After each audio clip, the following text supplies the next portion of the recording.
Прывітанне. Вы глядзіце праграму «Пік свабоды». З вами я, Юрый Дракахруст. Тэма сённяшняга выпуску «Свет Трампа. Што гэта азначае для Беларусі?». Сёння наш госць, былы дыпламат, кіраўнік агенцтва еўраатлантычнага супрацоўніцтва Валер Кавалеўскі. Валер, прывітанне. Добрый вечер, спар Юрый. Валер, вось набор фактаў. Візіт прадстаўніка Дзярждэпартаменту США Крыстафера Сміта ў Менск, вызваленне 3 палітвязняў і, магчыма, самае важнае, гэта публікацыя ў Нью-Йорк Таймс 15 лютага пра нібыта існы амбітны план адміністрацыі Дональда Трампа наконт вялікага абмену. Гэта вызваленне беларускіх палітвязняў на аслабленне санкцыяў.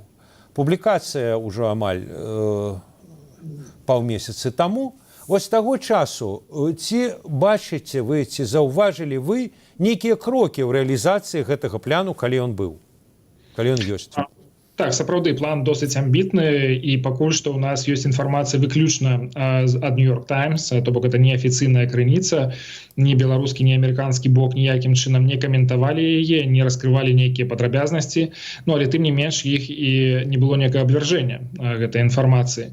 А тое, што мы не бачым публічнай інфармацыі пра тыя крокі, якія маглі б рабіцца дзеля рэалізацыі гэта праекта, гэтай здзелкі, гэта не азначае, што нічого не робіцца. Наадварот, мне здаецца, што якраз зараз той час цішыні, які патрэбны для таго, каб узгадніць пэўныя элементы гэтай дамоўленасці, як яна будзе выглядаць, як яна будзе выконвацца. Все ж такі мы тут гаворым пра досыць складанае рашэнне і для беларускага боку, і для Вашынгтона. Так што тут я не здзіўлены. Наадварот, мне здаецца, што тут все развіваецца досыць лагічна. Хаця часу прайшло ўжо не так мала, і хацелася б, каб ужо былі нейкія падрабязнасці, але тым не менш тут бакі трымаюць такую досыць дысцыплінаваную пазіцыю. Шановныя гледачы, я нагадаю вам, што мы з Валерам в прямом эфіры. Калі ласка, ставьте лайки, задавайте пытанні, пишите каментары, але толькі калі вам гэта бяспечна.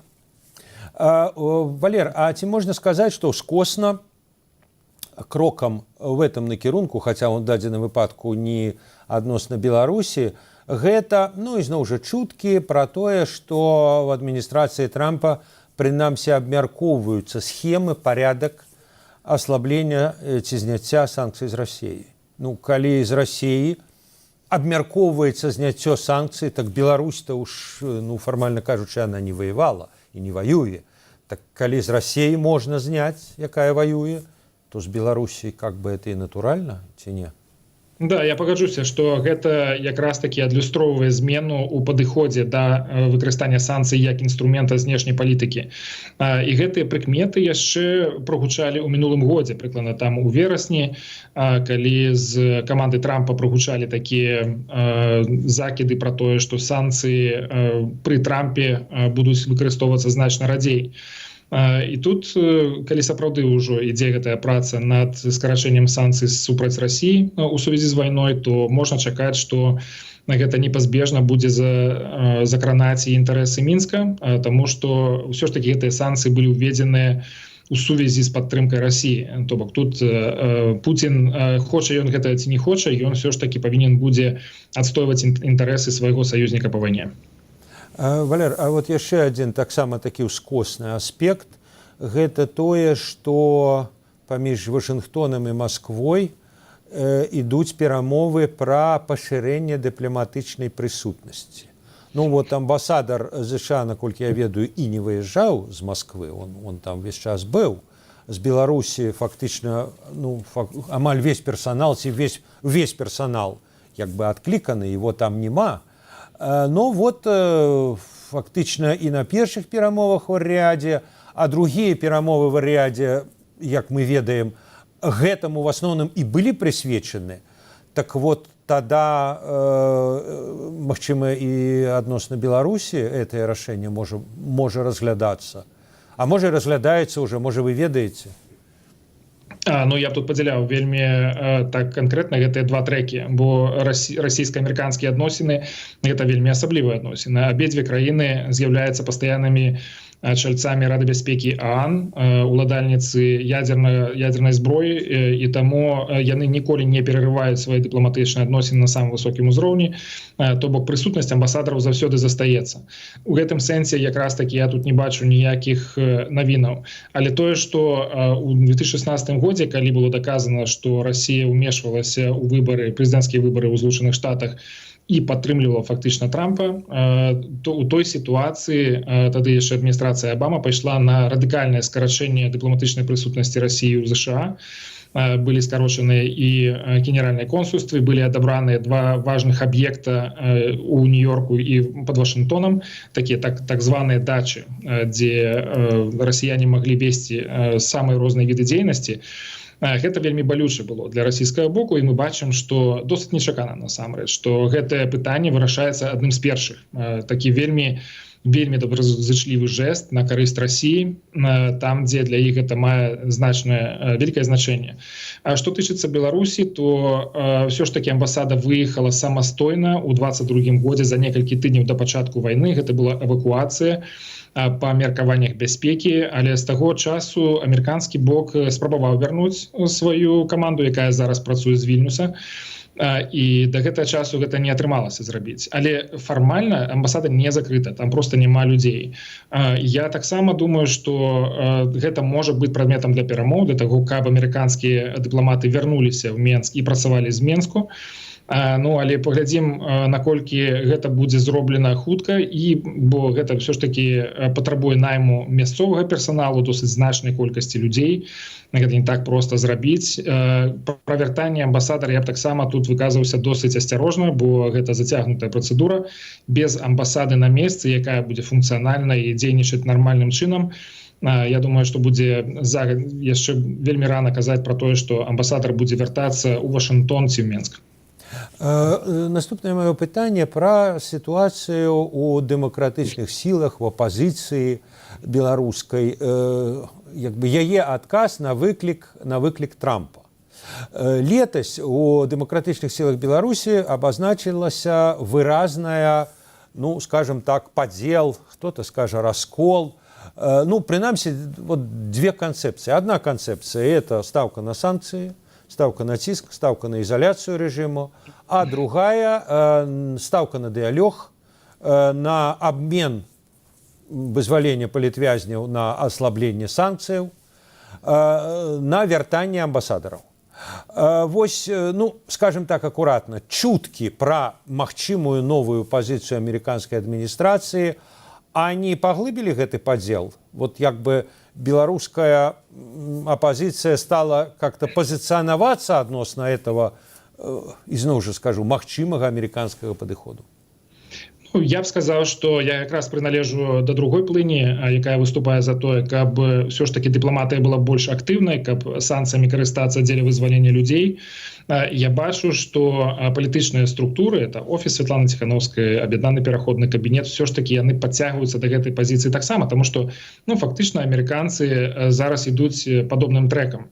І ў гэтым сэнсе тая рэальнасць, з якой трэба лічыцца. Яе трэба ўлічваць і процідзейнічаць ёй даволі складана. Асабліва ва ўмовах, калі зараз... Валер, я вас перапыню. А як жа прынцыпы? Гэта ўжо пытанне...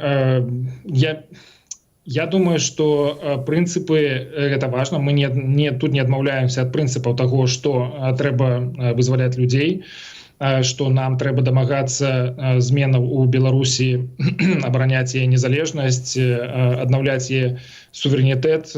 Мне здаецца, што гэтыя прынцыпы застаюцца непарушнымі. Іншая справа, ці мы прызнаем рэальнасць, змены ў парадыгме, змены ў тым кантэксце, які мы назіраем вось ужо амаль год. І што мы робім з гэтымі зменамі? Ці мы адаптуем сваю палітыку, ці мы адаптуем свае практычныя падыходы да гэтага новага кантэксту? І так, дэмакратычны рух мае досыць абмежаваны набор інструментаў, з якімі можна прыйсці і ўплываць на сітуацыю ў Беларусі, на гэтыя змены. Таму прыходзіцца ісці да нашых міжнародных партнёраў з просьбай адкарэктаваць ці захаваць тую самую пазіцыю. Я выступаю за тое, што гэтыя змены патрэбны, бо кантэкст змяніўся вельмі моцна, і яго немагчыма ігнараваць больш. трэба дзейнічаць па новых нейкіх лекалах, пры гэтым не адмаўляючыся ад тых галоўных мэтаў, якія стаяць перад дэмакратычным рухам. Я бачу, што палітычныя структуры яшчэ не заўсёды даганяюць гэты новы кантэкст і карыстаюцца тымі лекаламі, якія насамрэч паказалі, што яны не спрацавалі. Это тая стаўка на ціск паказвае, што ўсё ж такі трэба думаць пра нейкія новыя падыходы і пра новыя дзеянні. Ну, але акрамя Злучаных Штатаў ёсць на свеце іншыя краіны, напрыклад, краіны Еўропы.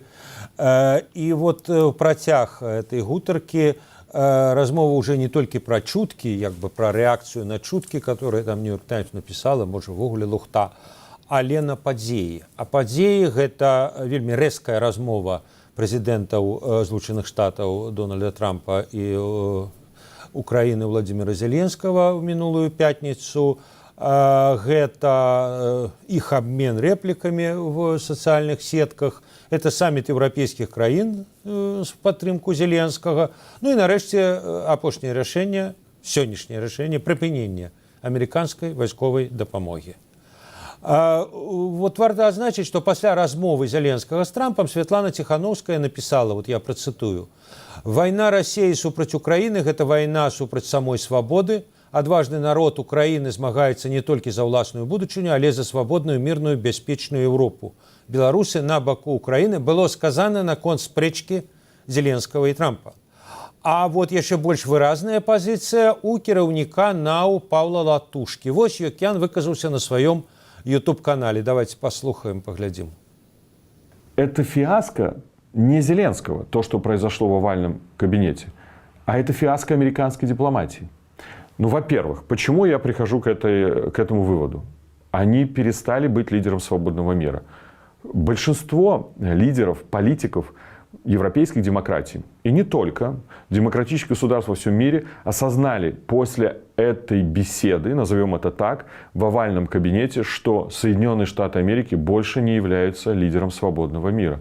Ценностные ориентиры становятся вторичными, если в принципе не исчезают со стола переговоров. Главное, становится любой ценой подписать соглашение, уступив ценности, согласившись с нарушением международного права, изменив оценку агрессора как на равную сторону в этой войне. Вось такая ацэнка, такі погляд. Злучаныя Штаты ўжо не лідар свабоднага свету, а вот тая плынь, іншая плынь у беларускіх дэмакратычных сілах мае іншую пазіцыю. Можаце ее выказаць? Ну, ведаеце, я насамрэч таксама адрэагаваў у тоне, які быў падобны больш да таго твіта, які зрабіла пасля Святлана Ціхановская. Я падкрэсліваў, то есть з дыпламатычна-палітычнага погляду ўсё ж такі тон размовы быў вытрыманы недастаткова паважліва датычна прэзідэнта, тым больш што краіны, якая зараз ваюе і ваюе вельмі ўдала за тыя каштоўнасці, якія сапраўды падзяляюць і Злучаныя Штаты. Таму для мяне гэтая пазіцыя бліжэй. Пры гэтым я ўсё ж такі тут аддаю належнае менавіта пазіцыі Украіны. Але я думаю, што вельмі заўчасна зараз казаць пра тое, што Злучаныя Штаты больш не лідар свабоднага міру. Все ж таки гэта такое пытанне вельмі ацэначнае. Я б не спяшаўся з такімі паспешлівымі ацэнкамі. Гэтаксама як і казаць пра тое, што тактыка Злучаных Штатаў на сённяшні дзень менавіта ў дасягненні міру ва ўкраіне яна адназначна пройгрышная. Все ж таки можна аддаць належнае Дональду Трампу тым, што ён разварушыў гэтую сітуацыю, што ён прыцягнуў да яе ўвагу, ён прымусіў дзейнічаць і Расію, і Еўропу, і самого Зеленскага. Таму іншая справа, куды гэта ідзе, ёсць іншыя прыкметы, якія могуць выклікаць трывогу у гэтай сувязі. Напрыклад, такая выразная стаўка таго, што Злучаныя Штаты пры Трампе зараз могуць выбудоўваць партнёрскія адносіны з Расіяй, робячы гэта праз галаву Украіны, робячы гэта праз галаву Еўропы, сваіх найбліжэйшых саюзнікаў. І на гэтым шляху выглядае, што Еўропа са сваім жаданнем змагацца за тэрытарыяльную цэласнасць, за суверэнітэт і незалежнасць, яны становяцца ў пэўным сэнсе перашкодай для гэтых планаў. І гэту перашкоду хацелася б як мага хутчэй зняць, таму вось гэтая упартая пазіцыя прэзідэнта Зеленскага, яна выклікае пэўнае раздражненне ў Белым доме, таму што гэтую перашкоду ніяк не перайсці, ніяк не абысці. Все ж таки Украіна застаецца самым галоўным гульцом у гэтай сітуацыі і разам з Расіяй, конечно, як ваюючыя бакі. Таму мне здаецца, што тут трэба праявіць пэўную стрыманасць на сённяшні дзень, устрымацца ад такіх рэзкіх ацэнак, што у стылі шэф усё прапала. Мне здаецца, якраз такі тут трэба паназіраць за сітуацыяй, бо нават сённяшнія нейкія абмены паведамленнямі з Белым домам і з Кіева, яны паказваюць, што ўсё ж такі зацікаўленасць у тым, каб падпісаць тое самае пагадненне па рэдказямельных металах і дасягнуць міру, яно патрэбнае не толькі Кіеву, яно патрэбна і Вашынгтону. Вашынгтон не можа просто так адысці ад гэтай тэмы і сказаць, што все, разбірайцеся далей самі, таму што Трамп зрабіў важныя палітычныя абяцанні у гэтай сувязі. Злучаныя Штаты і Вашынгтон гэта не толькі Трамп, і не толькі Белы дом, гэта і Кангрэс, гэта рэспубліканская партыя, якая таксама паставіла сваё імя вельмі так трывала, менавіта на праўкраінскі бок.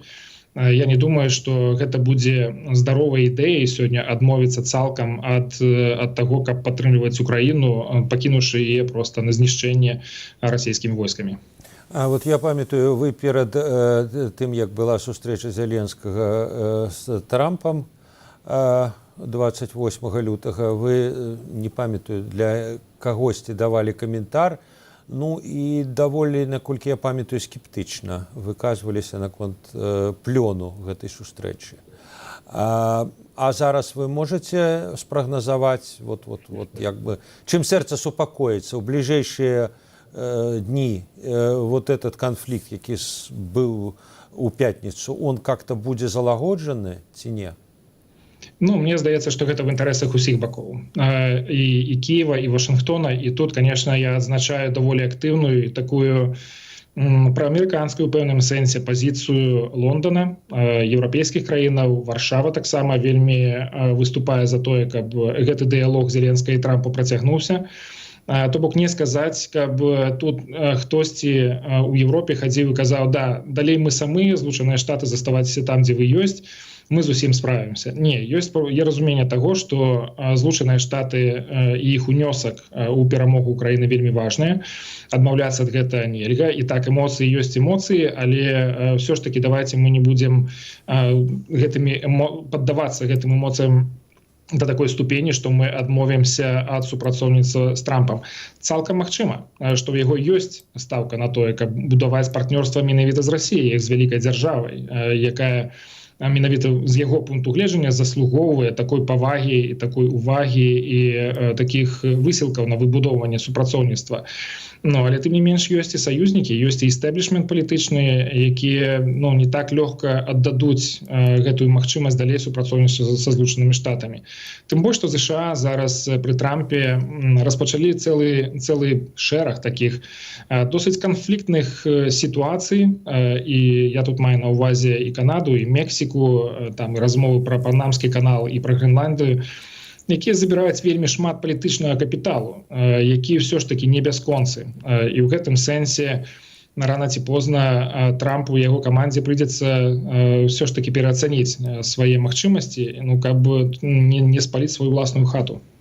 А вось якраз наконт гэтых мераў таксама з сённяшняга дня уведзены тарыфы, але не сказаў санкцыі, это не санкцыі, это тарыфы адносна Мексікі, Канады, і падвышаны тарыф для Китая. Дарэчы, пачытаў в адным з праўладных каналаў, што, маўляў, это і перад Беларусю адкрывае нейкія магчымасці, але не закрывае. У меня тут да вас пытанне, як да былога супрацоўніка Сусветнага банку. Такое было ў вашай біяграфіі, наколькі я памятаю. Так вот, я не эканаміст, але такое адчуванне, што калі кагосьці абмяжоўваюць, прынамсі Кітай. Дарэчы, з пачатку кастрычніка Амерыка ўводзіць таксама тарыф на любую сельскагаспадарчую прадукцыю. Так это значыць, што тыя рынкі, на якія Беларусь, скажем, ходзіць, напрыклад, той же сельскагаспадарчай прадукцыі, яны будуць перапоўненыя. Этая прадукцыя не пойдзе в Амерыку, а пойдзе кудысьці, пойдзе канкураваць з беларускай. Можа, это надта мудрагелістая такая схема, но вот як бы вы оценили вот эту тарифную войну, скажем так, наступствы конкретно для беларускай экономики, асабліва, скажем, адносна Китая и еўразвязу. Про еўразвяз таксама говорится, что 25% вам будет, ребята.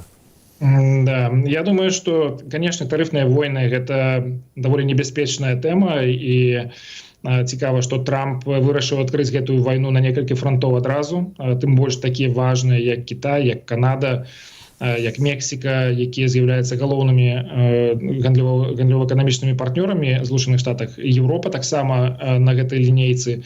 Але пры гэтым трэба адзначыць, што ўсё ж такі галоўным гандлёвым партнёрам Беларусі на сённяшні дзень з'яўляецца якраз такі Расія.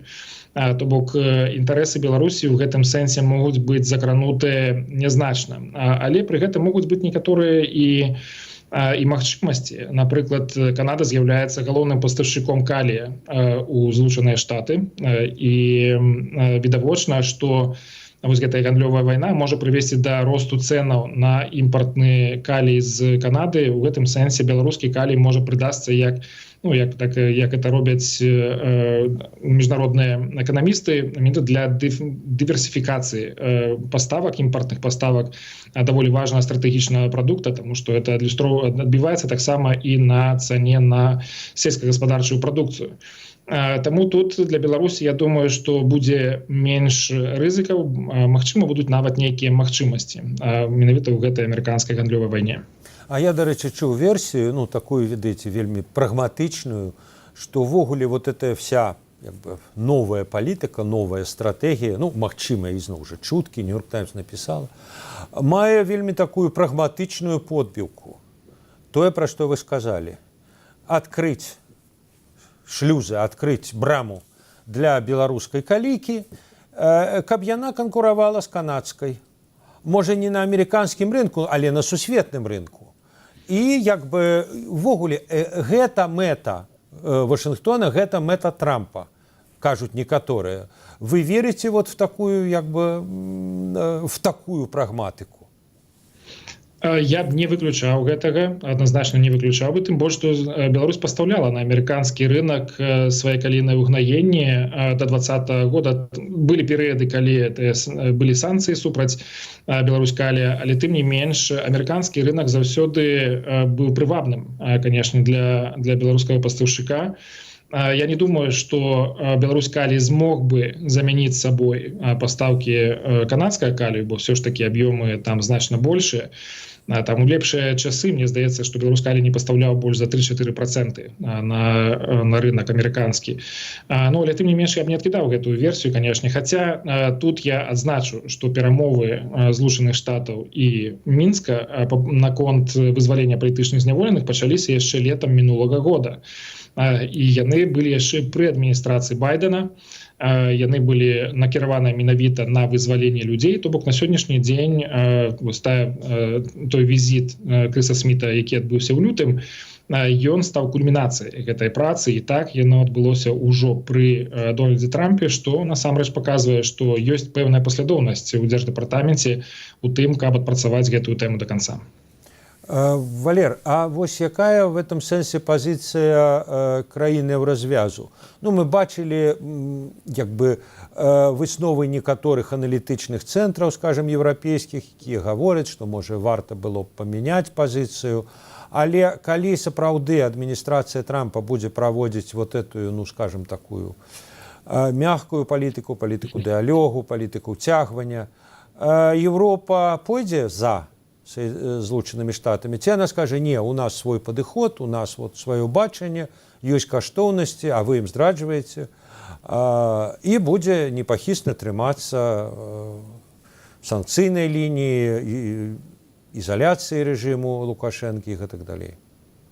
Ну, да гэтага часу я не бачу нейкіх выразных афіцыйных публічных заяваў на гэты конт. Што думае Еўропа пра гэтае, ці асобныя краіны. Мне здаецца, што будзе працаваць моцна інерцыя. Ўсё ж такі такія рашэнні аб зняцці санкцый, напрыклад, ці аб змене знешнепалітычных падыходаў да Беларусі у Еўропе прымаецца супольна. Для гэтага трэба пазіцыя 27 краін. То бок працэдурна гэта будзе досыць непроста зрабіць. У адрозненне ад Злучаных Штатаў, дзе ёсць Белы дом, ёсць прэзідэнт, які гаворыць: так, я лічу, што гэта правільна. У ёй там фактычна абсалютная манаполія па вызначэнні знешняй палітыкі і яе імплементацыі, у адрозненне ад Брюсселя, дзе ўсё ж такі трэба выслухаць усіх, улічыць розныя пазіцыі.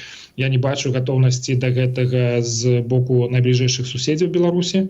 У гэтым сэнсе бачна, што Злучаныя Штаты пайшлі далёка наперад і вельмі хутка. І мне здаецца, што нават ёсць такія прыкметы здзіўлення з боку еўрапейцаў таго, што гэтая палітыка была змененая аднаасобна, фактычна.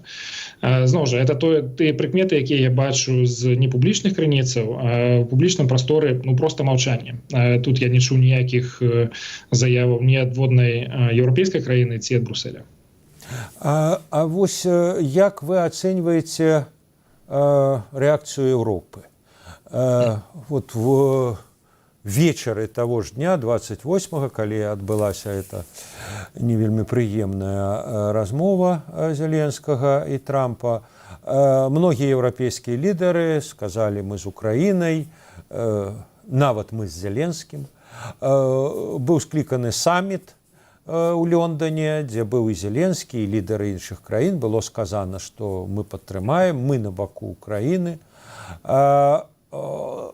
І вот літаральна сённяшняя заява Урсулі фон дер Ляйен, старшыні Еўракамісіі, што там нейкі ёсць план на 800 мільярдаў еўра падтрымкі Украіны і ўзмацнення абароназдольнасці Еўропы. Ну вот эта пазіцыя як бы уравнаважвае тую выпаўшую дапамогу Злучаных Штатаў ваенную, ну, якая выпала, якую вот Трамп сваім указам як бы прыпыніў. А Еўропа кажа, што ну, як бы і ладно, а мы вот яшчэ больш дапаможам і як бы скампенсуем эту страту, не? Я думаю, тая рэакцыя такая вельмі моцная, эмацыйная і вельмі скансалідаваная фактычна з боку еўрапейскіх партнёраў. Яна была не толькі ў падтрымку Зеленскага, там многія еўрапейскія партнёры пабачылі саміх сябе у Белым доме, што такое стаўленне, такое парушэнне насамрэч прынцыпаў гасціннасці, нейкай годнасці, павагі да партнёраў у сваім уласным доме, што гэта закранае таксама інтарэсы ўсёй Еўропы. Таму і гэтая рэакцыя апынулася такой вельмі шчырай, вельмі адкрытай, вельмі праўкраінскай. Пры гэтым еўрапейскія партнёры асэнсоўваюць ужо некалькі тыдняў, прынамсі ад Мюнхенскай канферэнцыі па бяспекі, што Злучаныя Штаты мяняюць сваё стаўленне да еўраатлантычнага супрацоўніцтва, што яны зараз глядзяць па-іншаму і на Еўропу, і на Расію, і што гэта можа азначаць сур'ёзны перагляд таго, як працуюць гэтыя механізмы еўраатлантычнага супрацоўніцтва, у тым ліку, што тычыцца НАТО, у тым ліку, якое закранае інтарэсы бяспекі для ўсяго еўрапейскага рэгіёну. Таму еўрапейцы думаюць пра то, якім чынам яны могуць зрабіць гэты пераход да больш самастойнай, больш такой дарослай, сталай палітыкі, асабліва ў пытаннях бяспекі. І так зроблены вельмі неблагія, на мой погляд, крокі, ці, скажем так, запэўненні ў тым, што гэтыя крокі будуць зроблены. І што тычыцца паставак узбраення ва ўкраіну і фінансавай дапамогі, і перабудовы ваенна-прамысловага комплекса самой Еўропы. Гэта займе годы. Гэта не на 1, не на 2 гады нават праца. Гэта значна больш сур'ёзныя намаганні. Пры гэтым, на гэтым этапе, конечно, Еўропа разумее, што ўсё ж такі пажадана, каб Злучаныя Штаты далёка не адыходзілі, каб яны ўсё ж такі суправаджалі гэты пераходны працэс, дапамагаючы ўзбраеннямі, дапамагаючы сваім ядзерным парасонам Еўропе, каб яны не давалі Расіі расправіць крылы занадта шырока. А вось я прасіў бы вас пракаментаваць пару выказванняў, наколькі я звярнуў увагу, вот Кір Стармер, так ён казаў пра падтрымку пазіцыі Украіны, казаў пра план з 4 пунктаў, але вот як бы і ён, здаецца, кажа, што спачатку як бы перамір'е, а потым гарантыі. А прэзідэнт Францыі Макрон кажа пра месячныя перамір'е. Давайте вот там будзе перамір'е, і мы паглядзім, наколькі сур'ёзныя намеры Расіі. Так, а хіба Трамп не пра тое гаворыць? Вот вам не здаецца, што пазіцыя Европы, ну, она як бы дрейфуе у бок пазіцыі Вашингтона? Ці это мне здаецца? Ці это не так? Ну, мне здаецца, што з боку Трампа не было размовы менавіта пра месячнае перамір'е, то бок это новая ідэя, якую агучыў прэзідэнт Францыі. Тут ёсць пэўны разнабой. Ёсць все ж таки такая цякучасць гэтай сітуацыі. Кожны дзень адбываецца штосьці новае, выходзяць новыя прапановы, новыя погляды на сітуацыю. Яна не застаецца статычна, фактычна ні ў Вашынгтоне, ні ў Брусэлі, ні ў Парыжы. Адзінае месца, дзе яна застаецца статычна, гэта Расія, якая зараз проста паглядае на гэтую сітуацыю, ну і радуецца таму, што вось гэты супольны фронт заходні ў падтрымку Украіны, ён фактычна развальваецца на вачах. Конечно, Украіне таксама ніяк не могуць сабе дазволіць, каб скласці рукі і чакаць, пакуль еўрапейцы прыйдуць да нейкіх сваіх высноў, ім прыходзіцца ваяваць кожны дзень. Таму сітуацыя будзе развівацца і далей. Я не думаю, што сённяшнія фарматы, сённяшнія прапановы, нават гэтыя 4 пункты з Лондона, гэта ўжо канчатковая нейкая канфігурацыя таго, якім чынам будзе Европа дапамагаць Кіеву, як яны будуць самыя перабудоўвацца. Гэтыя працэсы будуць яшчэ развівацца, але все ж таки і прэм'ер-міністр Великабрытаніі і іншыя еўрапейскія лідары нагадваюць пра тое, што гэты мірны план, гэтыя мірныя дамоўленасці для Украіны, яны будуць узгадняцца з Вашынгтонам. То бок роля Вашынгтона, прынамсі, яна прысутнічае, нават калі гэта пасіўна, то бок прыйсці і параіцца з Белым домам, з Трампам.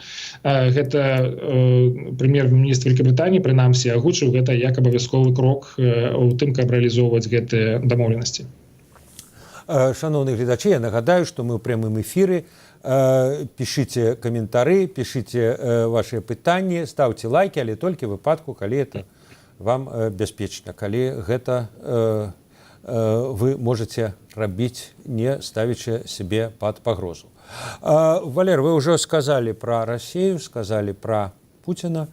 Лукашенко на гэтым тыдні, ну, ці ў бліжэйшы час, едзе да Пуціна. Вось, на ваш погляд, гэтая новая міжнародная сітуацыя, гэта новая пазіцыя ЗША, як яна ўплывае на двухбаковыя адносіны?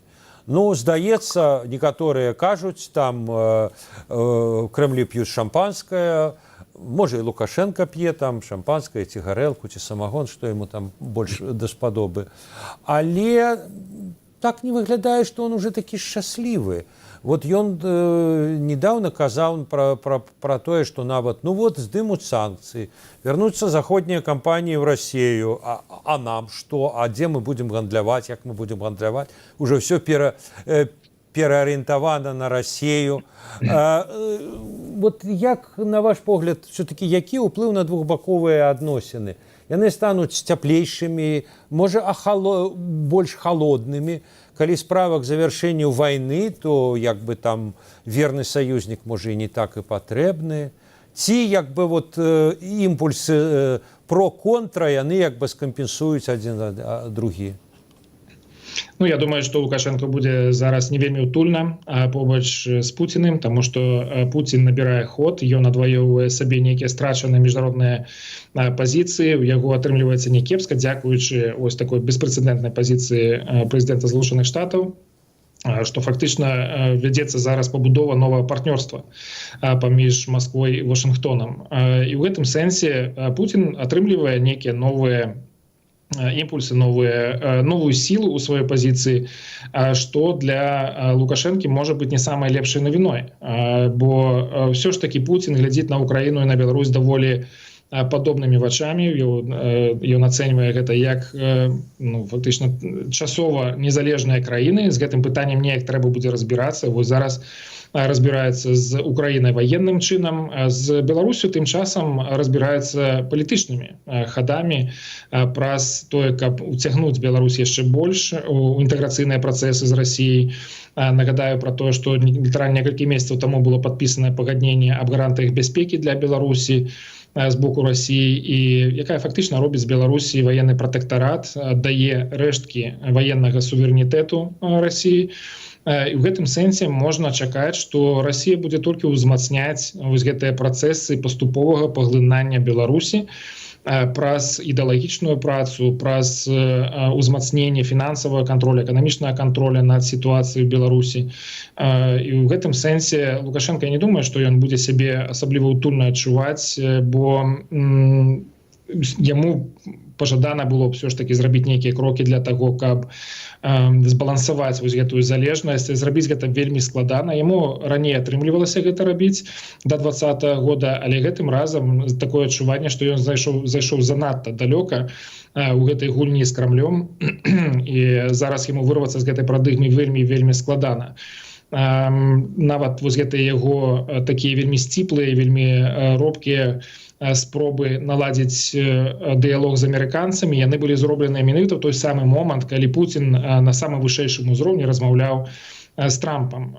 Лукашенко сустрэўся з чалавекам, прадстаўніком дзяржаўнага дэпартамента даволі сярэдняга ўзроўню. Гэта паказвае, што яму вельмі трэба было правесці гэтую сустрэчу, трэба было запусціць гэты працэс, выслухаць Крыстафера Сміта з яго прапановамі і даць, можа, нейкі ход таму, каб рэалізоўваць гэтую дамоўленасць. І гэта такая адчайная трохі спроба унесці хоць нейкую новую струю, вось гэтую такую даволі застаялую знешнюю палітыку часоў Лукашэнкі пасля 2020 года.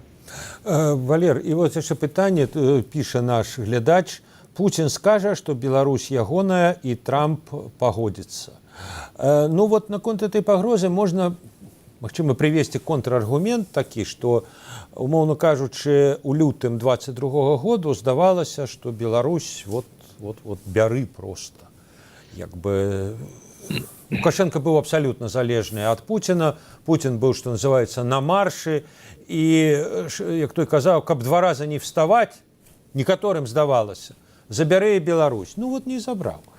Вот. Потым, калі вы памятаеце, калі перакідвалі Вагнера у Беларусь, таксама вагнераўцы пойдуць на Дразды, скінуць Лукашенку, там паставяць рускага генерала. Все, Беларусь ўжо пад Расей.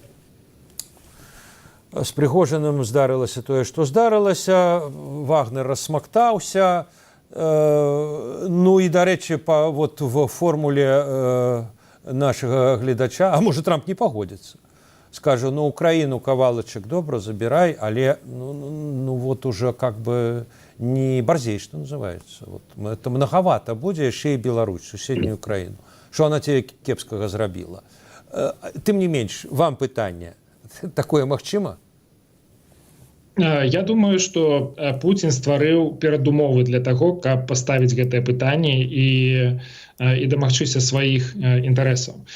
Тое, што заключаны цэлы шэраг пагадненняў на самых розных узроўнях, у самых розных галінах дзяржаўнага кіравання паміж Беларусю і Расіяй, то бок умацаваны гэты кантроль над інстытутамі, тое, што размяшчаюцца базы ваенныя, тое, што размяшчаецца ядзерная зброя, гэта ўжо легальна. У любы момант Пуцін можа сказаць Трампу, ведаеш, для таго, каб забяспечыць бяспечнае захоўванне выкарыстання гэтай ядзернай зброі, не выкарыстання, а захоўванне, прынамсі, ядзернай зброі, то тут трэба нарасціць сваю ваенную прысутнасць, і прашу цябе паставіцца з паразуменнем. Я думаю, што Трамп сёння ў тым стане, што ён гатовы выбудоўваць адносіны з вялікімі краінамі, і ў гэтым сэнсе ён нават не заўважае Еўропу, як гэта не такая горкая іронія ў гэтым ёсць. Пры гэтым Украіна таксама, на мой погляд, з'яўляецца на сённяшні дзень з'яўляецца такой перашкодай у адбудове таго свету, як гэта хацеў бы бачыць Трамп. У гэтым сэнсе Беларусь становіцца такой прахадной краінай, на якую Трамп можа не зважаць і Европа таксама будзе не ў стане нейкім чынам адстаяць інтарэсы Беларусі. Зноў жа, гэта самы негатыўны сцэнарый для нашай краіны. Тым не менш, нагадваю пра тое, што ёсць і моцныя міжнародныя інстытуты, ёсць і міжнароднае права, якое, скажам так, час ад часу спрацоўвае, часам яно не дапамагае, але тут я думаю, што найперш пытанне да самых беларусаў, што мы можам зрабіць дзеля таго, каб адстаяць нашу незалежнасць нават у такіх неспрыяльных умовах, вельмі неспрыяльных умовах для нашай краіны, што фактычна беларуская павестка сёння рухнула ў самы низ, у самы падвал, як і інтарэсы многіх іншых драбнейшых краін, там параўнальна з Расіяй ці Злучанымі Штатамі. Таму тут пытанне да нас саміх, што мы гатовыя зрабіць дзеля таго, каб адстаяць нашу дзяржаўнасць, аднавіць наш суверэнітэт і не дазволіць Беларусі быць такой картай, якую будуць разыгрываць вялікія дзяржавы. Добра, дзякуй вялікі.